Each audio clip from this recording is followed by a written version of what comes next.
Sixth short question is, suppose that a charge q is moving in a uniform magnetic field with a velocity v.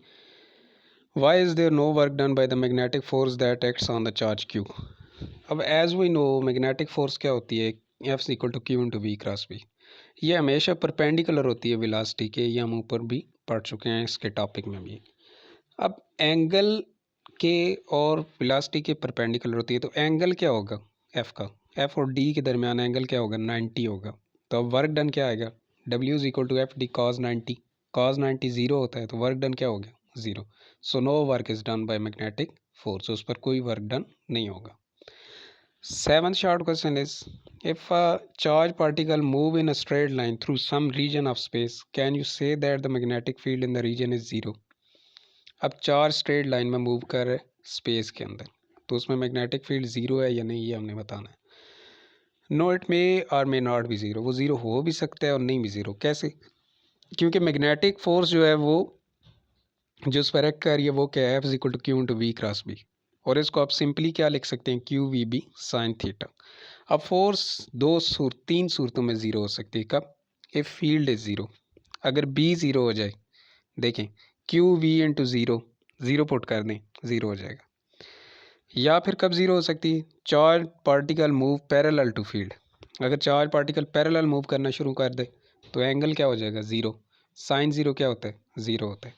Charge particle moving anti parallel, अगर वो anti parallel हो जाए या opposite to field हो जाए तो theta 90 हो जाएगा, और साइन 90 भी क्या होता है, ज़ीरो होता है. तो इन तीन सूरतों में वो ज़ीरो हो सकती है, अदरवाइज ज़ीरो नहीं होगी. उसके बाद एट शॉर्ट क्वेश्चन है, why does the picture on a TV screen becomes distorted when the magnet is brought near the screen. ये अक्सर सवाल बड़ा ये इंपॉर्टेंट है, बहुत दफ़ा आ चुका है, ये CRO से एक्चुअली उसने लिया है कि जब आप टीवी स्क्रीन के करीब, ये जो पुराने टीवी थे ना कैथोड ट्यूब पर जो बनाए जाते थे, ये उन के लिए क्वेश्चन है, LCD के लिए नहीं है, कि टीवी स्क्रीन के करीब जब मैग्नेट लाया जाए तो उसकी स्क्रीन गायब क्यों हो जाती है. अब as a picture on the TV screen is form due to beam of electron, ये हमने CRO में पढ़ा था कि जो स्क्रीन पर आपको पिक्चर नज़र आ रही होती है वो इलेक्ट्रॉन की बीम से बनाई जाती है. अब जब मैग्नेट आप करीब लाएंगे तो क्या होगा, जो इलेक्ट्रॉन्स का पाथ है ना, जिस रास्ते से इलेक्ट्रॉन आ रहे हैं वो डिस्टर्ब हो जाता है बेसिकली. जब उनका पाथ डिस्टर्ब हो जाएगा, वो अपने पाथ से हट जाएंगे, अपने रास्ते से हट जाएंगे, तो आपकी जो टीवी पर पिक्चर आ रही है स्क्रीन पर वो क्या हो जाएगी, डिस्टॉर्टेड हो जाएगी, ख़राब हो जाएगी, गायब हो जाएगी, अक्सर गायब भी हो जाती है. Is it possible, nine short question, to orient a current loop in a uniform magnetic field such that the loop will not tends to rotate. वो कह रहा है कि क्या आप करंट लूप को मोड़ सकते हैं, ठीक है, जब लूप जो है वो रोटेट ना हो रहा हो. Yes it is possible. We know that torque acting on current loop is uniform magnetic field. Torque आपने पढ़ा था NIBA cos थीटा. अब यहाँ से आपको क्लियर है क्या, it is clear from expression that when plane of the coil makes an angle 90, जब यहाँ पे प्लेन 90 का एंगल बनाएगी मैग्नेटिक फील्ड के साथ, तो जो उस पर टॉर्क एक्ट करेगा वो क्या हो जाएगा, ज़ीरो हो जाएगा, क्योंकि cos 90 क्या होता है, ज़ीरो होता है. तो इस कंडीशन में आप कॉइल को क्या कर सकते हैं, the coil will not tend to rotate, coil फिर रोटेट नहीं होगी. ज़ाहिर है जब उसमें टॉर्क ज़ीरो हो जाएगा तो कॉइल ने किधर रोटेट करना है. टेंथ शॉर्ट क्वेश्चन क्या है, how can a current loop be use to determine the presence of a magnetic field in a given region of space. आप करंट लूप को कैसे यूज़ कर सकते हैं मैग्नेटिक फील्ड को डिटरमाइन करने के लिए कि वो वहाँ पे मौजूद है या नहीं. अब देखिए जब टॉर्क एक्ट करता है किसी भी करंट लूप पर, टॉर्क इसके इक्वल होता है NIBA cos थीटा.